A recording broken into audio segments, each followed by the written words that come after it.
Good afternoon. It is your boy, Coach G, and this is Unbreakable Souls. But I can't do this without my co-host, my partner in crime. Mark, bring up my boy Gene. Hey, what it do, beautiful people? What's up, Coach G? Hey, my man, how you doing, You bro? gotta do it with the shoulders, man. You gotta do it with the shoulders, Coach G. Coach G. Boy, you so silly. Oh, how you Man, been, how you man? been Good. doing? I've been good, man. I've been good. Just working a lot, staying focused. In therapy, thankfully. Yeah, Yeah, yeah. I'm in So therapy now. Yeah, yeah, so I'm feeling like our discussions have really yeah. prompted some inner stuff for you that I'm proud of you, man. That's dope. I You know, here on appreciate it. Unbreakable Souls, we lead by example. Yeah, yeah. Big Yeah. facts, man. So speaking of Yeah. that for a second, what's that looking? What's that feel like for you? Yeah. So I just I've been in therapy before for about a year and a half or two, um, and then I couldn't afford it. So, and I just going through the trauma that I'm going through a divorce, custody battle, blah blah blah. Um, I started to go back to bad habits. We talked about the drinking heavily. Like, Yep. hey, it was getting bad, brother. I was starting to put it away again every day, and it's like, Oh no. mm, yeah, this ain't good.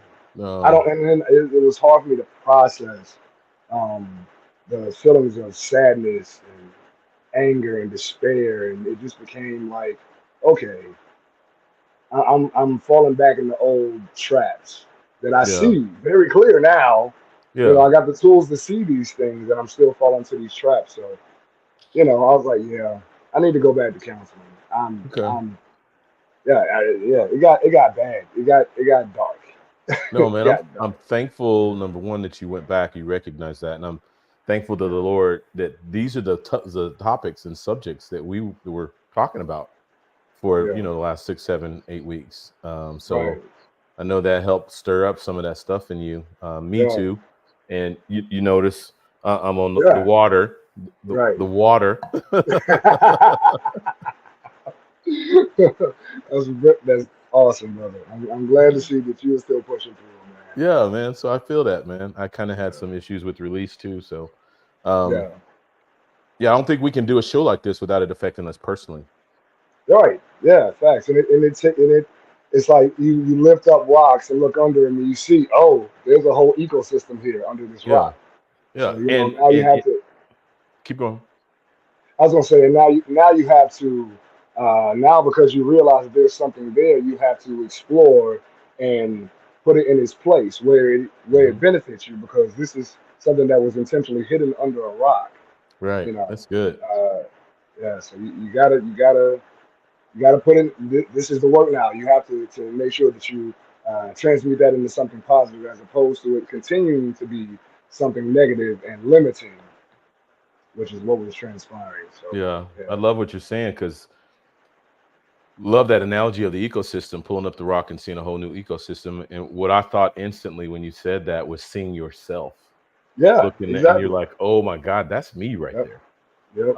So I was sitting a couple weeks ago, was invited to um, AL, and AL couldn't be here tonight, but today, Yeah, but yeah, went to his men's conference and for Elevate Men, and yeah, one of the speakers was a counselor, an Black African brother, and man, dude was spitting so much fire, and it yeah. encouraged me.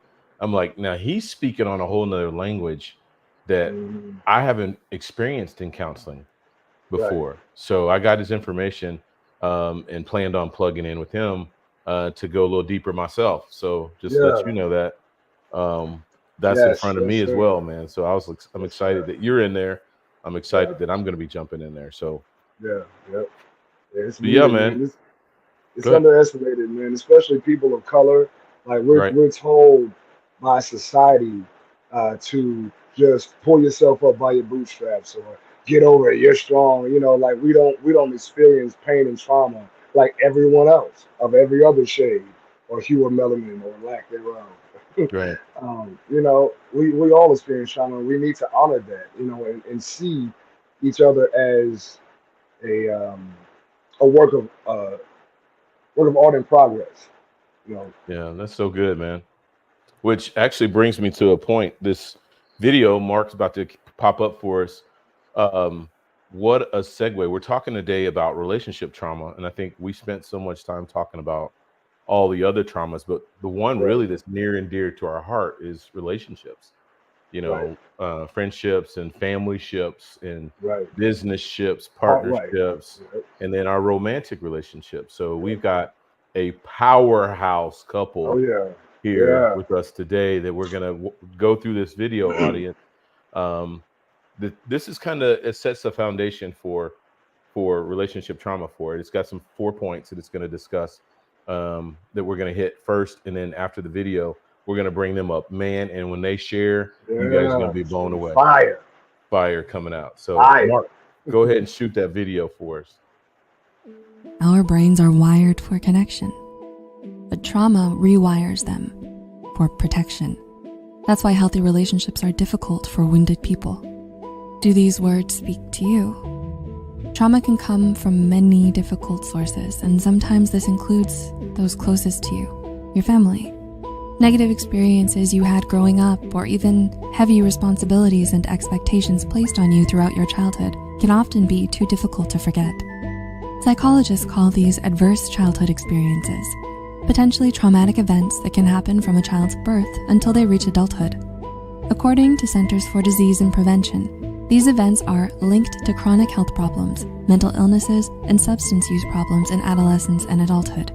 So even as you grow up and replace the family you were born into with the family you choose for yourself, it's still hard to let go of the trauma. It seems as if the ghosts of your past come alive and try to make it all about them once again.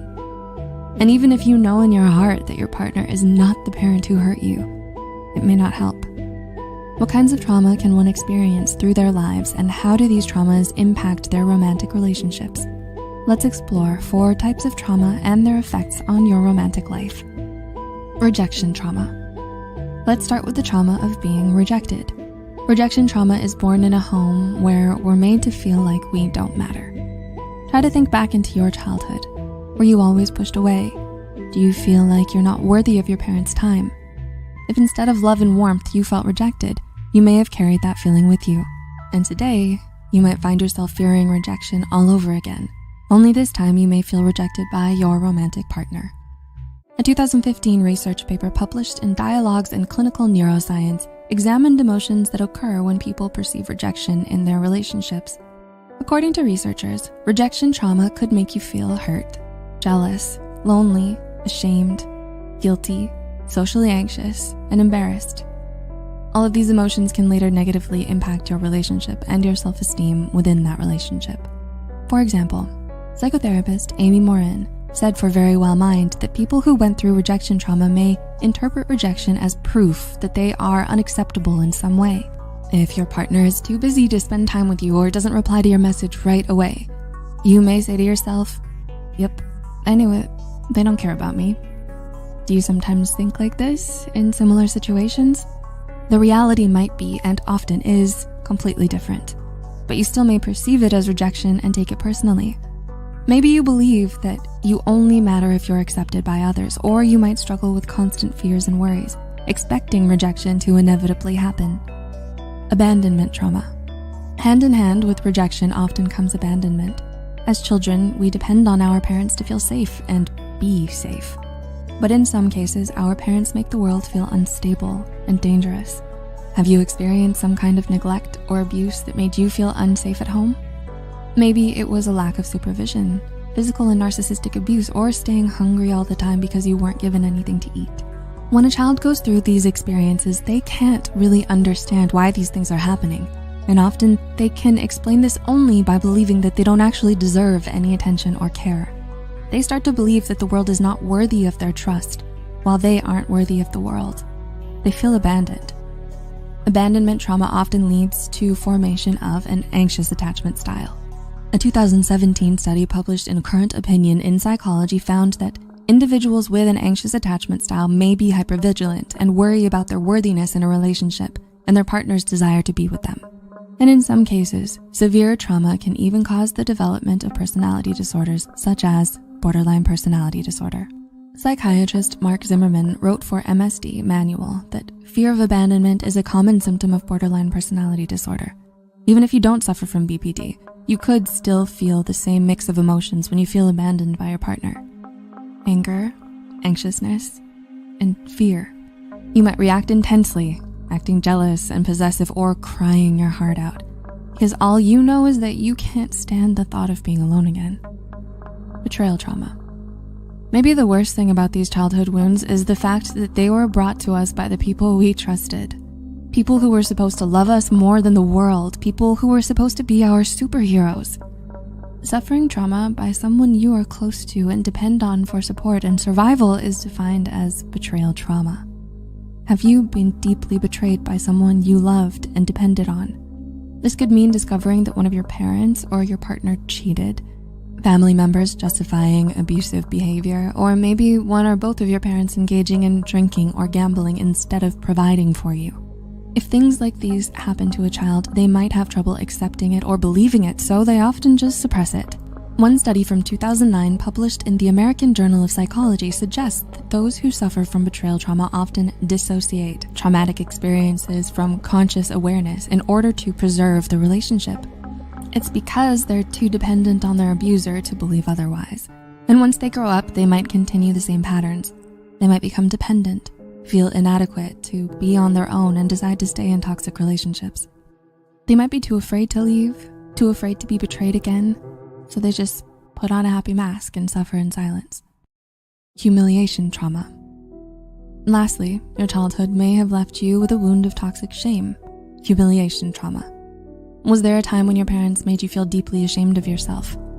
They might have laughed at you for changing body during puberty or mocked you for not getting the highest grade in school. In order to survive feeling ashamed and humiliated, you might have developed some coping mechanisms that you still use to this day.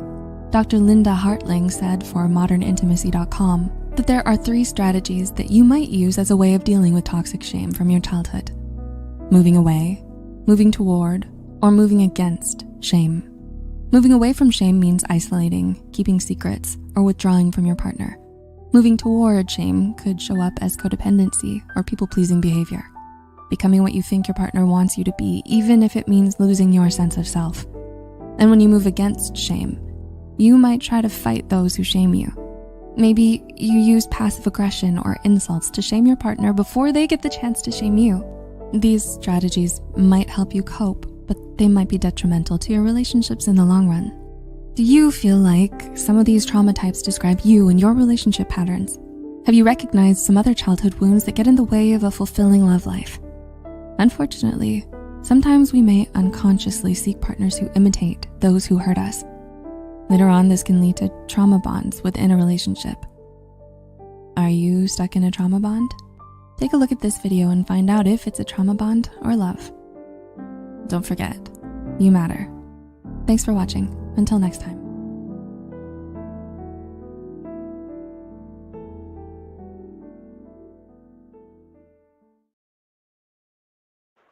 Wow. Right.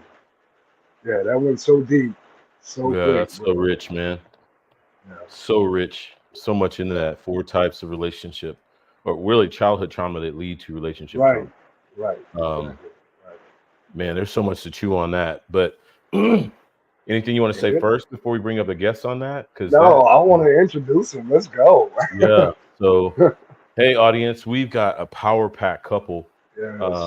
that I've known for a couple of years now, and just in the journey of a warrior for me personally, they have been very instrumental in my growth, in my development, in my healing.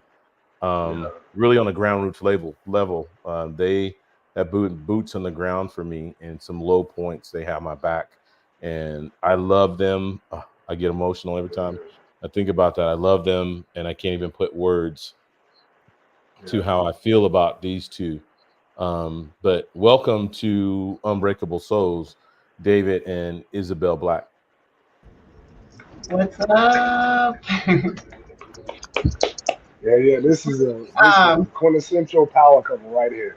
Right, right. Thank you. Appreciate it. Thank you. I just wanted to, Gary, thank you for those kind words that you spoke to us.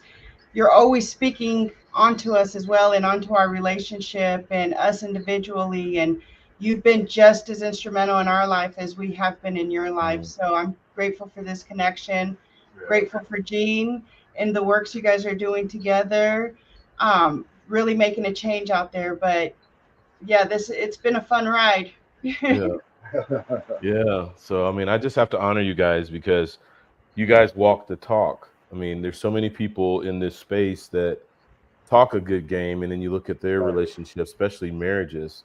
And I'm talking to myself because, being a minister in church and stuff, a lot of the relationships, especially marriages, they came to us.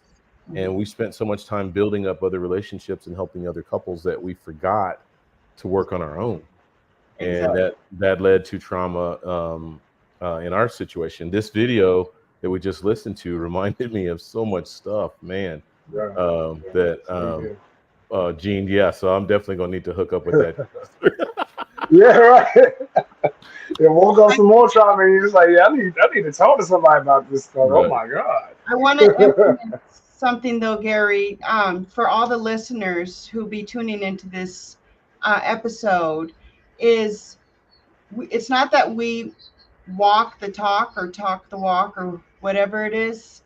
It's that we practice Yes, walking the talk intentionally. We're not perfect, and we are at peace with knowing we're not perfect. Yeah.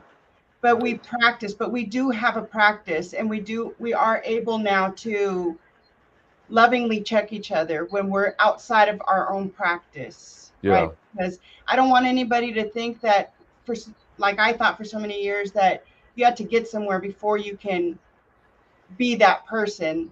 Like you had to do something first, and it's not. You can start now. It's just a practice. It's a devotion every day, multiple times a day if you need to. Whatever it is that you need to get you going, build new muscle memory, and see what happens in your life from there. Yeah, such an intentionality. That's kind of what I was speaking to, is that you guys wake up every day intentionally doing something better, being a better version of yourself individually and collectively within your marriage. And I think, man, there's so much power to that. I know that resonates with you, Gene. Yeah, definitely. Again, it's the constant doing the work, the conscious work of knowing, okay, I know that I'm not perfect, and there's no such thing as perfection. I mean, the universe itself is still forming. So the universe, which we are a model of, and a smaller version, then if the universe is still evolving and growing, then we're supposed to constantly do the same thing. But the goal is to consciously be aware of, hey, I want to be a better version today, even if it's this much more than yesterday. Right. Every day, a little step. And 365, bro, you look back and be like, whoa, there's miles behind me. I did this work in this time just by being consistent. So I love what you just said. That hits so deep. For sure. Yes. So Dave and Izzy, take it away. Introduce yourself to the audience. Tell us a little bit about who you guys are, what you're doing, what's going on in your space.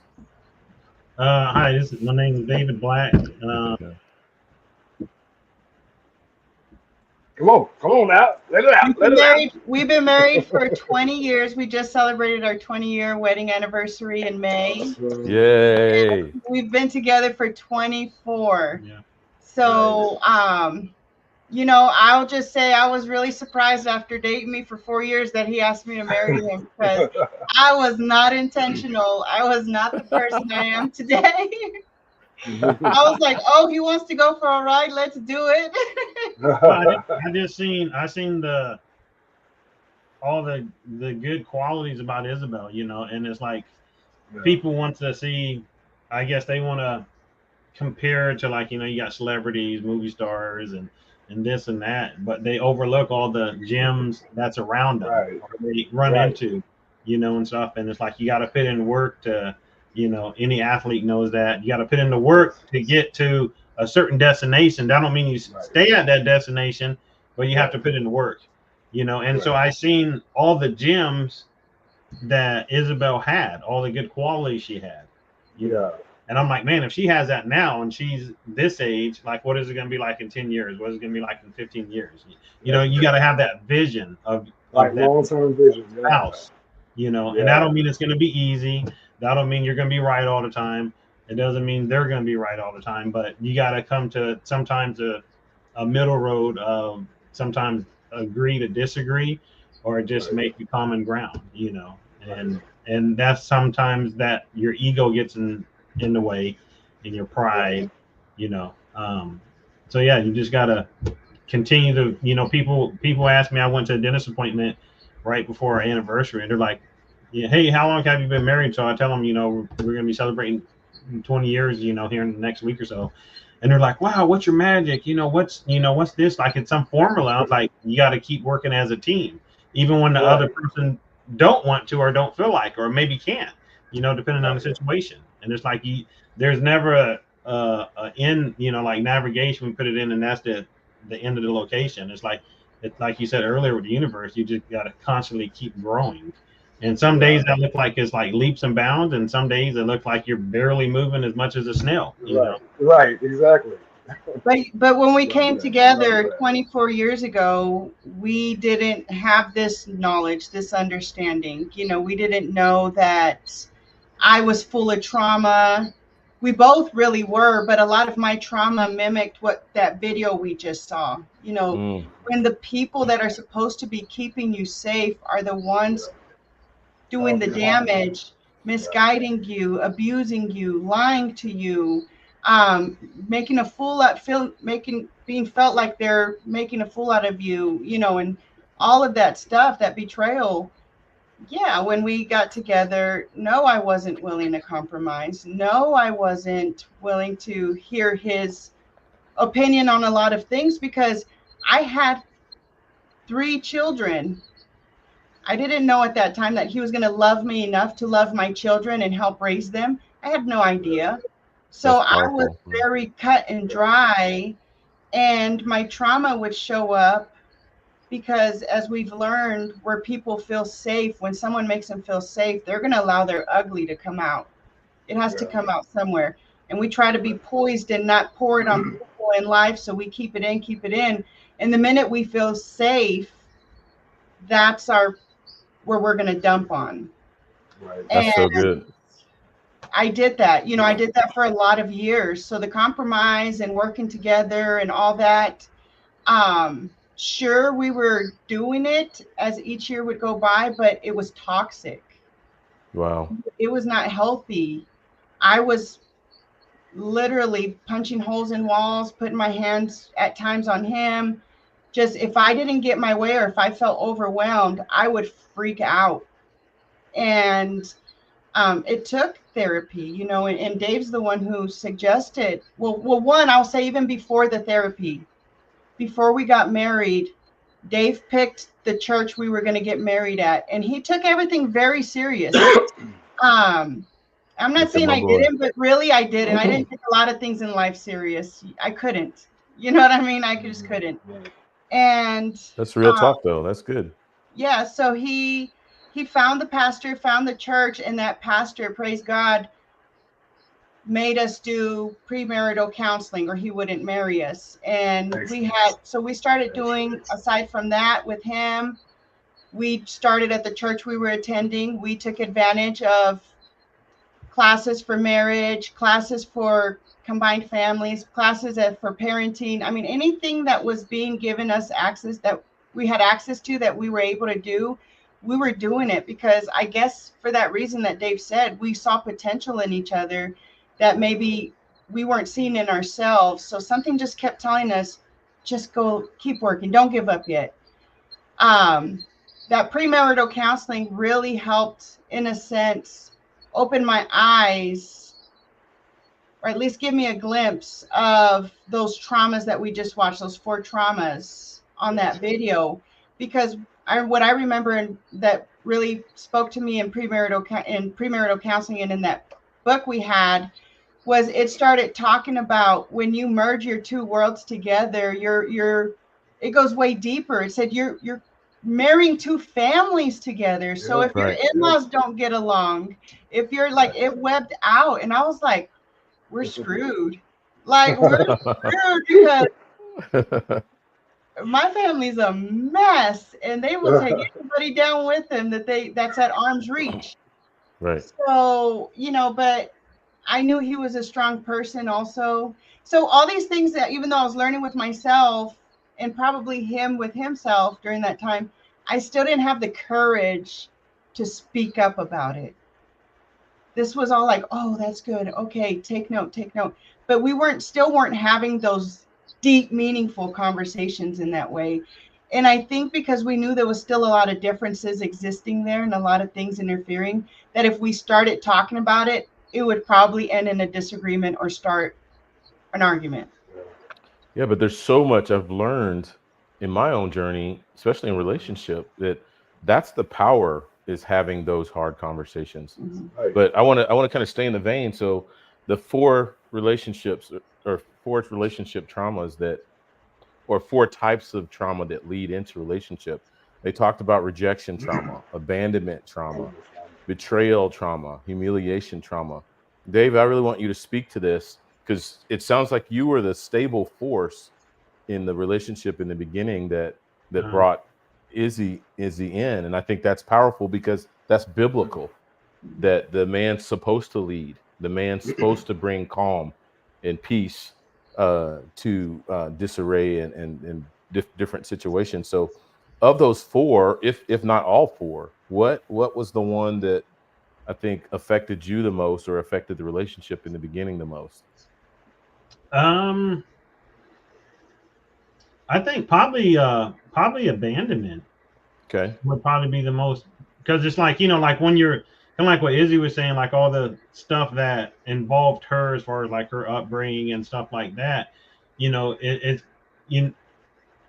when you go into a relationship, you got to think, it's like, to a certain degree, people's like, oh, I'm just gonna see how long this guy is gonna last, or how long this woman's gonna last, where they decide, oh yeah, they're crazy, I'm gonna go ahead and take off. They got too much baggage, and stuff. And sometimes on that note, we self-sabotage ourselves. Come on. Right. And I've seen it with family members where, hey, they might have a good girl or a good guy, and they just nitpick. Next thing you know, they're like, hey, I had enough. I'm exiting the relationship. And they're like, why can't I get a good person? Well, guess what? They just shut the door right in front of you. Right. Right. And so it's like, it's not always, relationships, or even when you get married, it's like I tell people, it's easy to get married. It's hard staying married. Right. Yes. And so, there's a mic drop right there. That's my boy again, dropping some fire.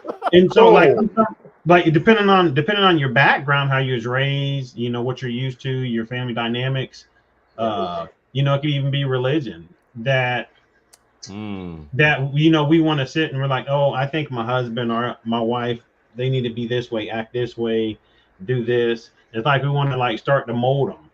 And instead of start molding them, how about we just accept who they are and love them through it? Come on, bro. And just show grace to not only your spouse but to yourself. And what I mean by that is like, hey, maybe I was kind of rude, or maybe I was short with them, and you got to learn how to say sorry and apologize. Right.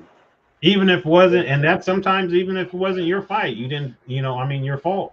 If your spouse or your partner picked a fight, and be like, hey, well, I'm sorry you feel that way. Hey, can I give you a hug? I still love you anyway.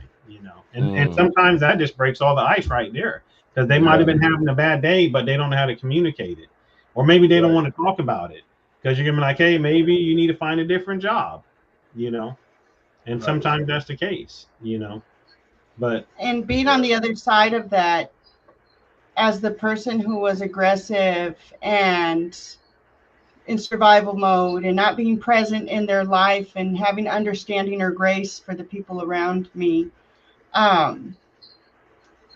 when he would hug me and literally do that to me at times, it would make me so angry at first. And my first emotion was, get your fucking hands. Oh, am I allowed to say that?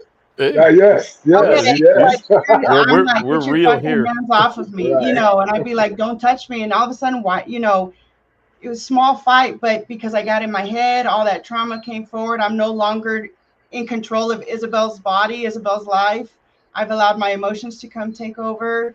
And all he was trying to do was love me. And I would take so offense to it. But because he stayed consistent at it, and then his actions afterwards followed. No, he wasn't just trying to calm me down so now he can dump on me and make me feel how I just made him feel. Right. He would calm me down, and he would work very hard to navigate the energy to a more loving, positive energy and space.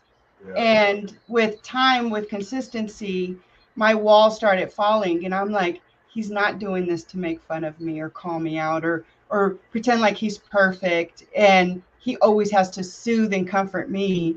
You know, all those things would go on in my head, and I just started saying, you know what, he's just a good person. Like when I could finally get to that thought process, he's just a good person, and he's just trying to help me right now. But it took time, again, like Dave said, and him willing to be present and calm when I wasn't willing to. Yeah, that is beautiful. That is absolutely beautiful.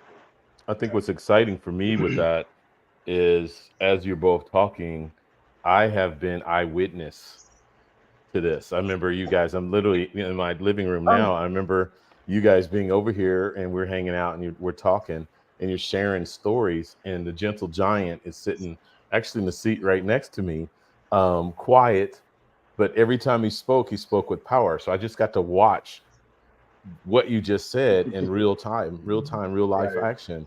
And that's just been the model that in my 2 years plus that I've known you guys, that's what I see. And I love that Dave lets Izzy be Izzy. But then there's an honor and a respect with Izzy that, you know, when Dave speaks, Izzy's listening. And I think he's earned that. I think the key word she talked about was consistency, and that he has been consistent over, you know, long stretches of time. And there's so much power in consistency. So, and I have to say this, just because of what I experienced from a lot of women in the different jobs and stuff I've had.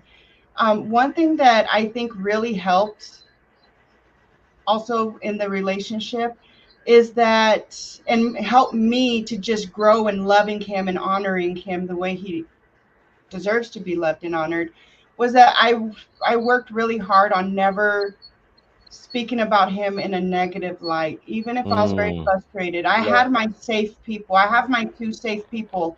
When I absolutely have to call someone and say, right now, I think Dave's this and this and this and this, and I'm so mad. And it very rarely happens anymore because we've grown into honoring each other. But I have my 2 safe people. My 2 safe people is his brother and his sister. Why? Because I know that they love him to death and would never jump on my bandwagon of saying, yeah, you're right, he is that. right. You know, they'll just listen. They know their brother. And then they honor our relationship. So when they do give the feedback, they're like, okay, so, you guys just talk about it. Let me know after you talk, or just breathe this one through. Maybe you don't even need it, just give it time. So it's safe people. Have your safe people to talk to. They have to honor your relationship, and they have to love the person that you're needing to vent about.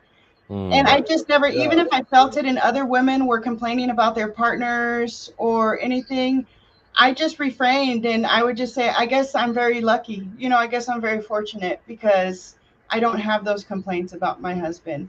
And it was just because I think I did practice that because my family, just my parents and my sister, or really, I guess that's mainly the people. If you give them one little speck of dirt, they're going to make it a big muddy mess. Yeah, they run with that. And every time they don't get their way with Dave, they're going to make sure that they say the muddy mess they know and cause division instead of bringing together. So it's real important that you treasure and honor your unity, regardless of maybe how you're really feeling emotionally that day, and speak on each other on a positive light always, or just keep your mouth shut. Right. Hey, say that. Well, I love how you're speaking that into existence. I've been hearing a lot of different things on different podcasts that talk about, male, female, but one of the things you just hit on, look at Mama talking about he just wanted to love you. Jennifer, Right. thanks for coming. She loving your story there. Right. But And Shannon as well. oh yeah. Shannon, yeah. Thank you for being here, Shannon. But speaking into existence. So you're speaking into your king because there's a king or a Yeah. little boy in every man, and you're gonna Right. get which one you speak into. Yeah. You know, and for us men, there's a queen or little girl, and you're gonna get whichever one that you speak into. So I love how I've personally witnessed you speak into the king of David, and therefore you get the result of that. So that's beautiful. Exactly. Actually, want to add. I want to add something to what you just said. So actually, if you really think about it, we have both the king and queen and the child within both of us. So Hmm. in order to love the person, we need to love both. We need to Yeah. love Right. the highest version of them, as well as that child that's been through trauma. And things that honor that with our speech. So we have to make sure Acceptance. that, yeah, we have to make sure that when we deal with our significant other, that we feed love into both polarities of them. We all have our trauma that we've been through, and we also have, a higher self or heightened state of consciousness that we operate within. So we have to speak within both of those at all times. Speak to that child that hey, he's been abandoned as a kid. So, hey, I want to make sure that I know that let him know that I know that I'm here for you at all Right. times. You know what I mean? And so on and so forth, bro. But yeah, you got to speak into both sides. Yeah. Both sides are majorly important. You never outgrow your inner child, Right. regardless of how old you get. You never outgrow that part of you. So Right. yeah, Right. It always needs to be nurtured. So I just want to jump into it. We had some talking points that we want to really address with this powerhouse couple oh today. yeah, Again, that I love so dearly. I can't say enough good words Jack. about them. But I think one of the pillars of a successful relationship, especially one that has experienced trauma, is trust. There's that dirty word again, trust. So relationship trauma can be severely disrupted by an individual's ability to trust others, leading to difficulties in forming or maintaining new relationships. This lack of trust can stem from betrayal, infidelity, emotional abuse, causing a ripple effect in a person's personal and social interactions. Talk on trust. Speak on trust. What did that look like in the beginning, and what does that look like today? It's just night and day difference. And I don't mean like there was no trust from the beginning, right? So it's like you have trust in every long-term relationship. If it's either friends, marriage, it could be at work, right? Uh, there's going to be some point where trust is going to be broken, or somebody's going to cross over the line as far as trust. But in order to grow as a couple, you have to, and like I said, it can be different avenues. You have to be willing, in order to trust, to get hurt, right? Get your heart broken, Yeah, Come on, brother. you Come know. on, some yep, And vulnerability so, right but a there. lot of people think yep. trust like, oh, it's a one-time deal. It's not. No, It's not. Like if something happened and the trust is broken, or somebody's crossed over the line, or what have you, it's if you extend the olive branch, it's like, hey, the trust has been broken. Let's try to repair it. It's repairable. Some people are like, oh no, one and done. So what happens to every relationship, at no matter at what level, right, if it's relational, job, or whatever, if it gets broken, you're going to start all over again with another person and this and Mm, that, and because you're just opening yourself up for right, another right, somebody that you don't know, right, another job you don't know, a friend that, okay, they might do the same thing 6 months later, a year later, 5 years down the road. So you just don't know. You want to keep continuing building with the person. Now, if it gets broken all the time, then you have to cross that bridge.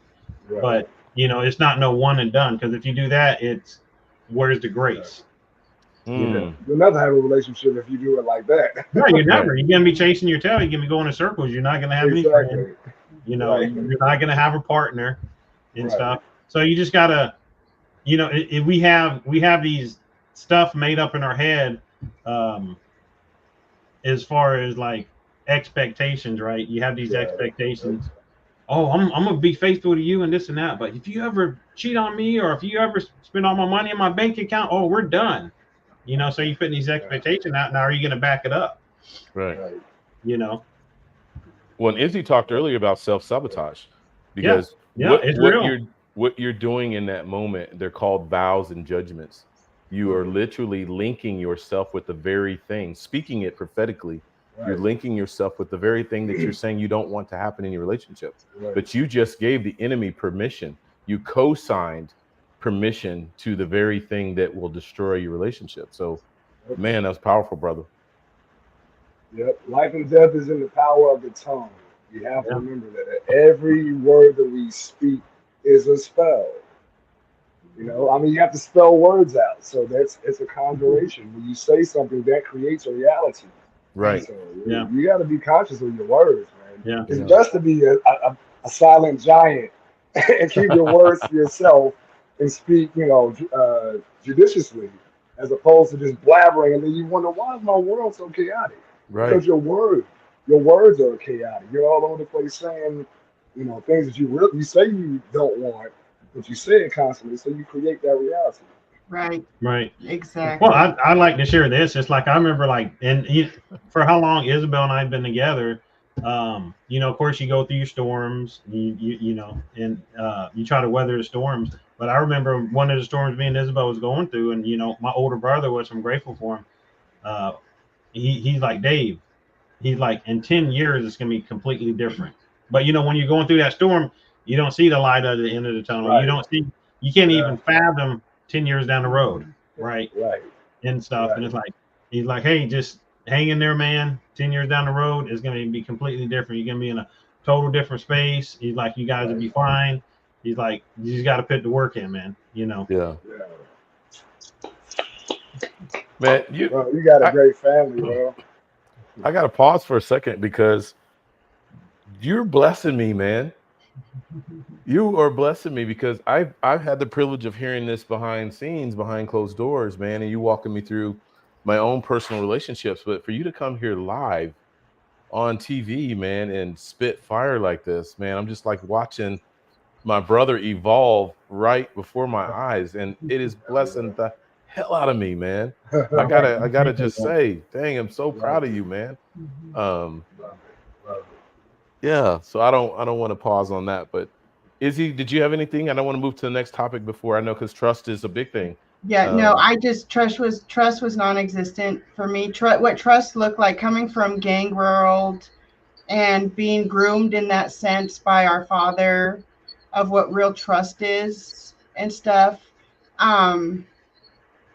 It was really non-existent when Dave and I met, plus broken relationship before him. And that's why I was like, look, I'm looking for a friend.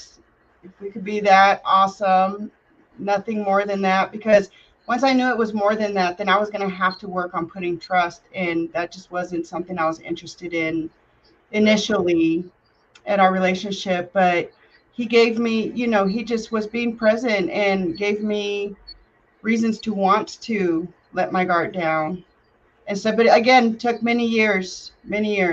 I would say the trust fully came on for me about 11 years in. We finally got therapy, and probably around the same season that Dave's talking about, where his brother had to speak those words to him, because it was look at mama. It was falling apart.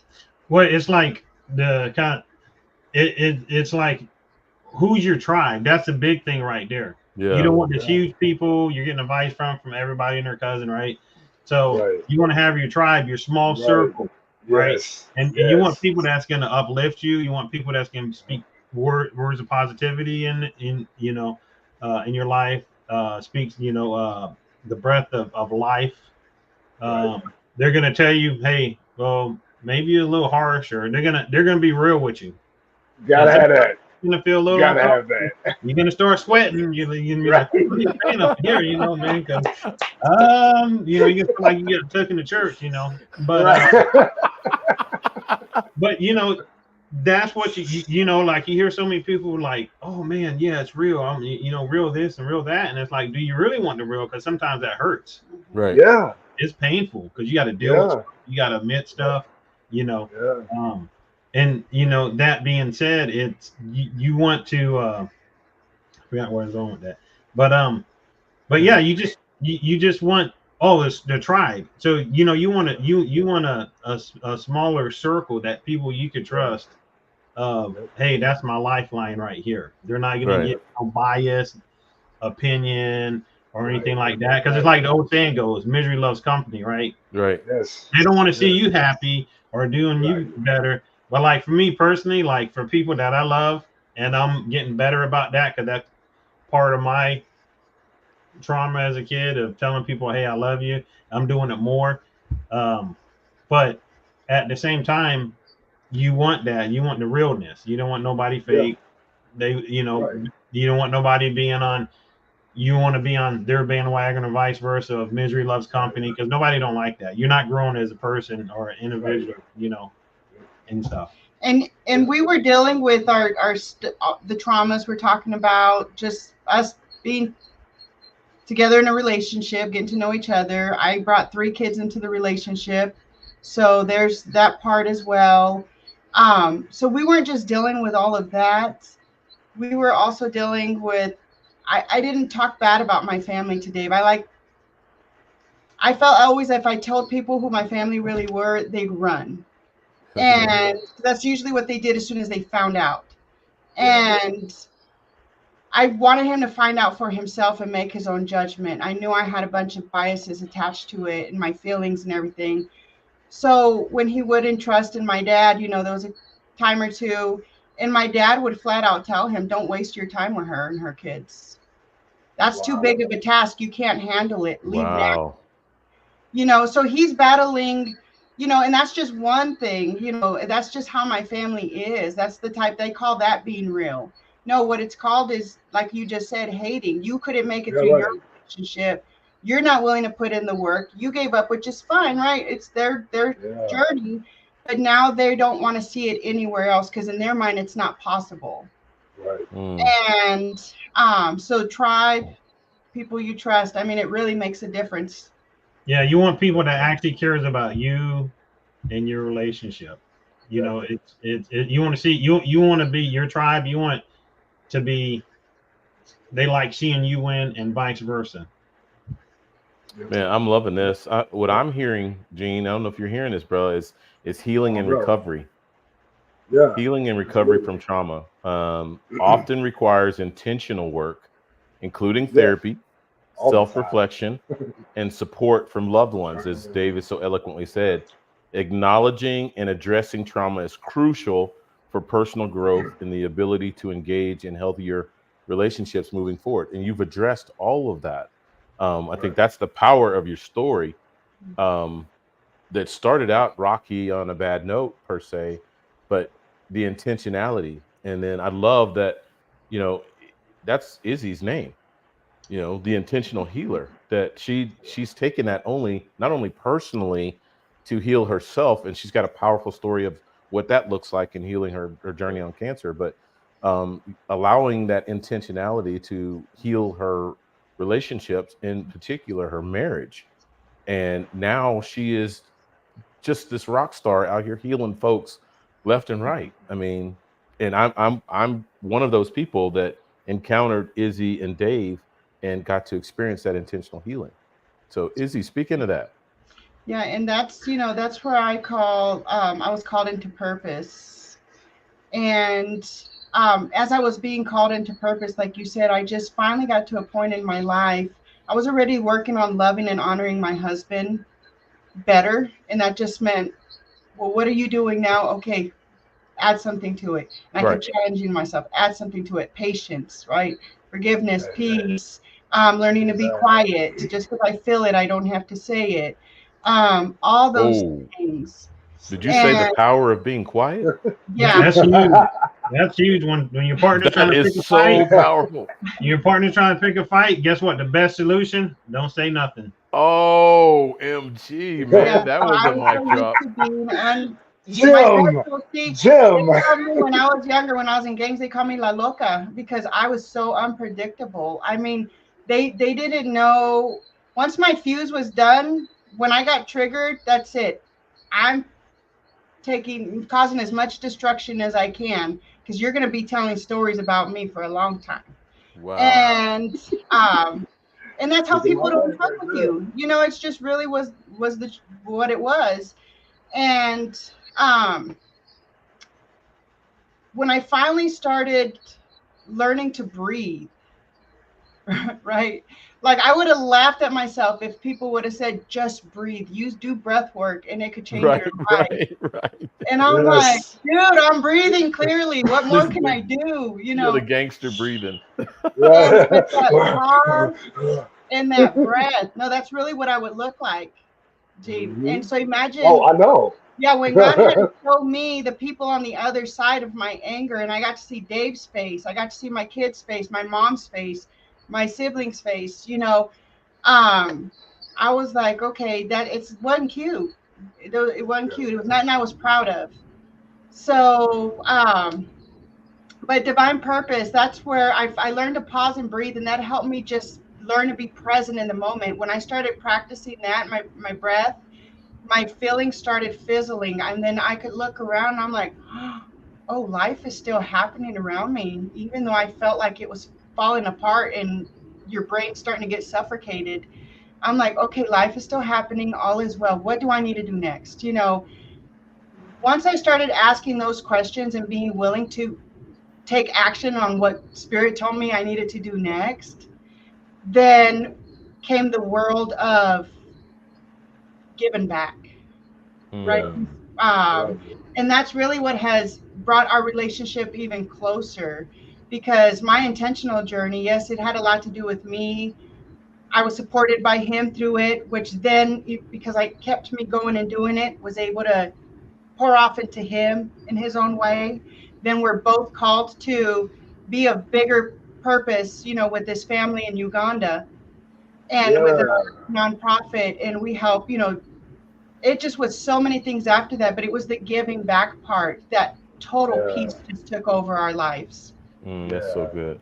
That's And a quick beautiful. question, if I can, and everything. So, what do you think the key is, David and Izzy? Because I know a number of people, and I've been involved in this in my early 60s and all of those lines, to actually getting involved in a blended family. We see so many families now that are interconnected, and there are blended families. I know that my brother is engaged and is doing that whole Brady Bunch thing because he's got two kids, my two nephews, and his future wife, because this will be his third wife, has two kids of her own, but they have definitely become very close. My nephews are close to their what would amount to their stepbrother and stepsister, and all along those lines. So I was just wondering, because y'all talked about that noise that you hear a lot of times. I know a lot of people are afraid to get involved with women that have kids from previous relationships because of the amount of pressure that is placed on them from their families and others. I just wondering your advice to those that are trying to get involved in blended families, or maybe not everybody has that same kind of resilience that you have, David. But I was just wondering, what advice would you give? Yeah, my advice is just go in open-minded, don't have no expectation, right? And don't be like, well, I'm gonna parent them like this. No, you got you not only got to show grace to your spouse, or if you're looking in going to it, you got to go in there. They want somebody that's gonna love them, right? We all do. So don't go in there and be like, oh man, you're gonna get punished for this and that from Jump Street. You don't want to do that. Go in there and just love them, because if the other parent's not there, or even if they're involved or not involved, they need somebody else that could love them, right? Because not both parents at the same time. One parent might get mad or upset for whatever reason because they're not cleaning their room or straightening it up, and the other parent needs to be there to, we're like, hey man, it's okay. Hey, maybe I can come along and help you get it started and you can finish it. You just gotta be understandable. You gotta be open-minded, but don't be scared of oh man, I don't know about, they got kids already. That's not nothing. You're gonna learn more from them than they're gonna learn from you. I guarantee that.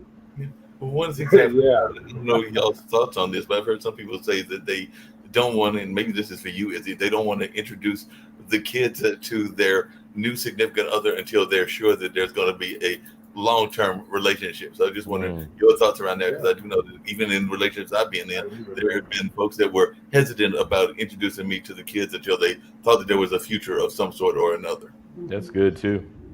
Yeah. So I really didn't. Again, I wasn't slowed down enough to even think that way. I was a mother who jumped in right from my first relationship where I had 2 sons. Immediately out of that one, jumped into another one where I got pregnant with my daughter, and then met Dave when I was not even 2 months pregnant with her, and jumped into. I was just living life. There wasn't much I thought thoroughly about or cared so deeply about. It was about, how am I getting through today? My kids are alive. I'm alive. We good. Hey, you're good, people. Come on, let's have some fun. When you're done, you're done. Goodbye. Loved you. Peace out. Keep moving. You know. She just couldn't get rid of me. That's I what it could. was. Yeah. So I don't have the best on that season of my life, that some words. I don't really have the words of wisdom to give, because I was just not thinking about probably some things I should have been thinking about, considering I had 2 kids and 1 on the way. Well, I think I would say err to caution, because each person's going to vary. Like some people, they might kind of be throwing up a smoke screen at first and stuff. But yeah, if you got kids and you're like cautious as far as introducing the kids or introducing the person to your kids, yeah, just err to caution. And that's going to vary. It's not like, hey, 2 weeks in dating, or a month, or 6 months, or a year. It's just err to caution. It depends on that person, I think. Right. That makes a lot of sense. I'm going to turn it back over to y'all and everything. You've definitely been on fire. But it sounds to me, Izzy, that the key that David had with you was something that a lot of people are very big on in business and in life. It's called persistence. So it sounds like he was very persistent with you and all along those lines. Yes, and that also, because everything pissed me off back then. That pissed me off times, because once I told myself, "Oh, okay, we're done. The fun part ended. This is where it goes downhill," and I was okay with that, because that was the next part of the process. Just like in the video, and he wouldn't. I'd come out of work, and there'd be a card in my car with a stuffed animal, and I'm like, Look at my he boy. can just come in my car whenever he wants and do whatever he wants. See, he's a control freak. And I would turn it into something gross. But he was just very persistent. That trauma talking. Mm-hmm. It's that trauma talking. And I'm grateful for it, obviously.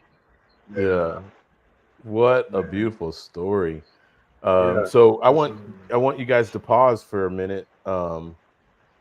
We were down to just a few more minutes to close out our show, and we're so, number one, thankful that you guys have come and graced us with your presence today. I guess what would be a word of wisdom? I would have to say, on my end, just keep pushing forward.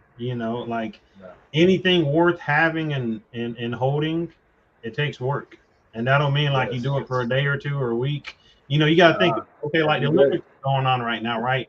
How many hours and days and weeks? The Olympics every 4 years. You got tryouts. You don't just do it for a week and you have a week off. It's persistent. You got to stay persistent. You got to keep at it. If you want what we deem perfection, which in the Olympics is, gold, silver, or bronze, right? Medaling. Right. It takes work. Like, just thinking, like, we look at it and they're running for 10 seconds or less in a 100-meter race, dash, but we don't look at behind the scenes of how many hours are putting in there. Right. Their trainers, how the nutrition for their bodies, all the pain and stuff they're putting into it. We just see that, 10 seconds and them getting on the pedestal and stuff like that. So you got to be persistent. Sometimes you got to put your head down and keep grinding. You just got to keep grinding. That's it. Come on, boy. Good night. Yes, sir. Hey. I got a couple seconds. So anything that you want your partner to change in their world? Hold on. Slow down, Izzy. We got time, because I want you to get out. I want you to get what you said. Okay, so no rush.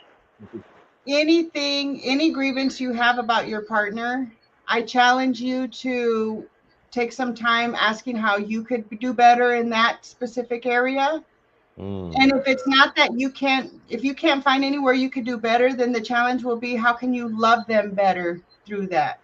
Wow. Through them being that just as it is. Because as soon as they feel loved and safe is when they're gonna be calm enough to hear spirit speaking to them and what their next best step is. But we have to not keep them cloudy. We do that a good job on that on ourselves as people.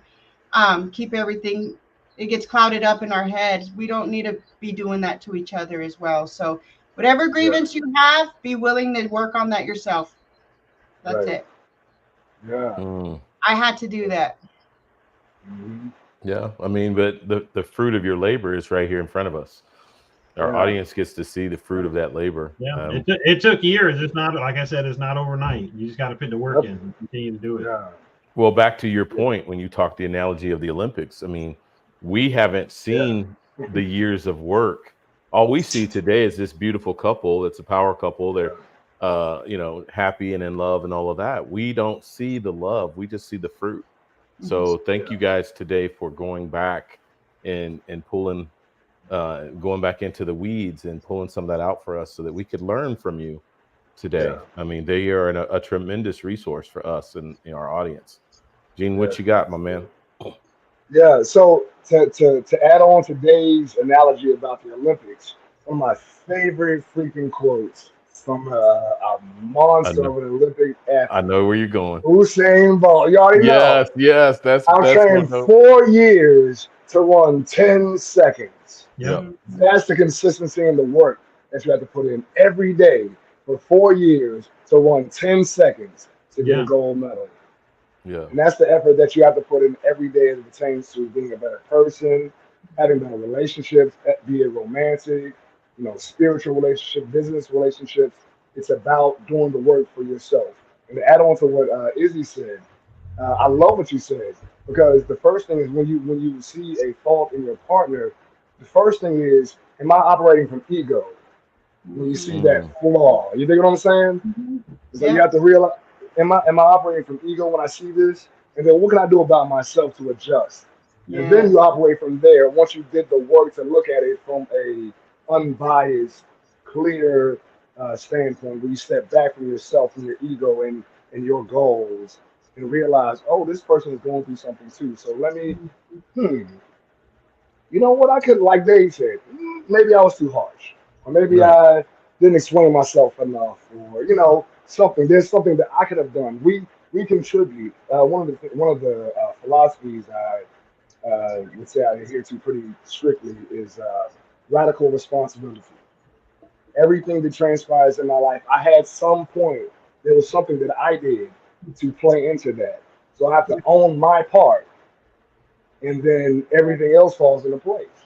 Right. That man, that has been a pivotal thing for me, is taking ownership of where I'm at. And that means taking ownership in my personal life, my personal business or circumstance or situation. Because, I mean, dude, I just love what you just said, because it takes so much power away from external and gives the power back to internal, back to self. Yeah. And if I can control self, controlling the controllables. We talk about this on the show all the time. If I can control my controllables, then I'm in control of my destiny. So, man, what another powerful Unbreakable Soul show. But hey, bro, but we get to end on such a dope note too. So speak into real quick about your new single that's dropping, because we're gonna extra out with that. For sure. Well, first I want to thank Izzy and Dave so much for coming. Absolutely. Just everything you all provided was like, it was therapy for me. Yeah. I was in a therapy session right here online with everybody seeing. I love it. Thank you so much. You guys are amazing. I love the work you two have put in consciously to make yourselves and your relationships better. Like that, you guys have inspired the hell out of me. Rock stars, man. For sure. Rock stars, absolute rock stars. So, rock star shit. So, we're going to end this show with my band, G Wiz and the Solar System. We have a song called You Deserve to Miss Me that actually discusses my relationship trauma from, relationships in the past. I'm not gonna go there. So yeah, it's just the song is more about I saw some tenderness realize. there, brother. Y'all don't want me to go in there right now. Y'all don't want. There's gonna be tears and stuff come after that. So Yeah, I saw some nah, but tenderness there, man. but yeah, man, it's just about constantly doing the work, and then when you don't do the work, the song speaks about the darkness and the ugliness that comes from it. And so again, the song is called "You Deserve to Miss Me." For all of those who are in a relationship of any kind, make sure that you honor the person that you are in a relationship with, because at the end of the day, they are a reflection of you. Yes. Yeah, Jennifer closed this out with "Beautiful Journey" and gives so many hope. Man, see what you guys are out here doing? Yeah, Jennifer. yep. Dave, Izzy, you see what you out here doing? Love it. Because there's people Keep watching. grinding, y'all. Yeah. Yeah.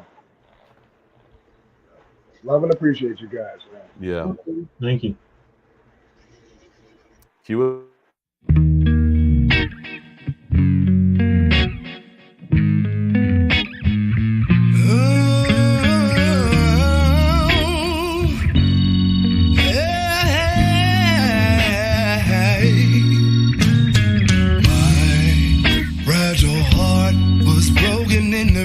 Shots of clash ups in the creases.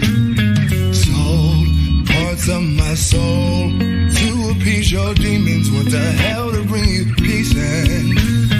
My heart lay tossed to the ground, broken and neglected by you. Now you avoid me like the dark, and I'm done playing your fool. Almost died when you left me.